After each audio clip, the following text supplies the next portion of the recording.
Hello అండి.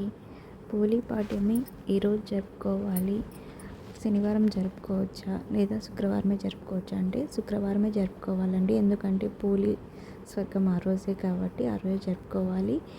ముందుగా దీని కథ ఏంటో తెలుసుకుందాము. అసలు హోలీ పాడ్యమి ఎలా వచ్చింది అంటే, పూర్వం ఒక గ్రామంలో ఉమ్మడి కుటుంబంలో 5 కోడళ్ళు ఉండేవాళ్ళు. వాళ్ళ అత్తగారు వచ్చేసి మీతో 4 కోడల్ని నదీ స్నానానికైతే తీసుకొని వెళ్ళేవారు. కానీ చిన్న కోడల్ని మాత్రం చాలా ఇబ్బందులు పెట్టి పనులన్నీ ఆమెతోనే చేయించేవాళ్ళు. అలా ఆమె నదీ స్నానానికైతే వెళ్ళలేక వాళ్ళు నదీ స్నానంలో వెళ్ళి దీపారాధన చేసేవాళ్ళు.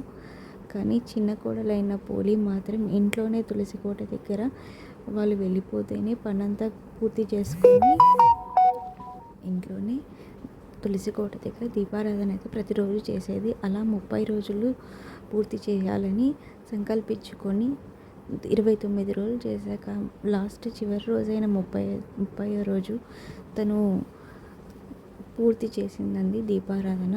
లాస్ట్ రోజైన మీతో కోడలందరూ కూడా ఇంటికి వచ్చి చూసేసరికి అత్తగారు కూడా ఆశ్చర్యపోయారనమాట. ఎందుకంటే తను ఇంట్లోనే ఉన్నా కూడా దీపారాధన చేసింది.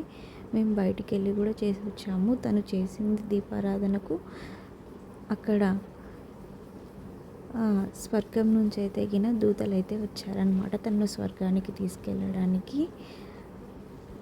మమ్మల్ని కూడా తీసుకువెళ్ళండి, మేము కూడా స్వర్గానికి వస్తాము అంటే తను చాలా పుణ్యం చేసింది. ప్రతిరోజు దీపారాధన నిష్టగా చేసింది. నువ్వు ఎన్ని కష్టాలు పెట్టినా కానీ తను లెక్క చేయకుండా దీపారాధన అయితే చేసింది అని చెప్పి తను స్వర్గానికి తీసుకెళ్ళడానికి అయితే వాళ్ళు ముందు చూపారనమాట. ఆ రోజు తన్ని స్వర్గానికి తీసుకెళ్ళారు.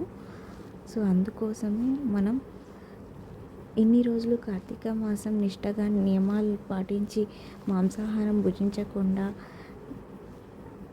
దీపారాధన అయితే పూర్తి చేసుకొని ఈ హోలీ స్వర్గం లాస్ట్ రోజైనా ఇన్ని రోజులు దీపం పెట్టుకున్నా కానీ దీపం పెట్టలేకున్నా కానీ ఈ లాస్ట్ రోజు 30 దీపాలను వెలిగించడంలో మనకు స్వర్గప్రాప్తి అయితే లభిస్తుంది. అందుకోసం మనం హోలీ పాడ్యమి రోజు దీపారాధన అయితే చేయాలి. మీకు వీలైతే నదీ స్నానం చేసి అరటి తిప్పలు దీపారాధన అయితే చేయండి. లేదు అంటే ఇంటిలోనే తులసి కోట దగ్గర అయితే 30 దీపాలను అయితే వెలిగించాలి. శుక్రవారం ఉదయాన్నే కాలకృత్యాలు తీర్చుకొని స్నానం ఆచరించి దీపారాధన అయితే చేయాల్సి ఉంటుంది.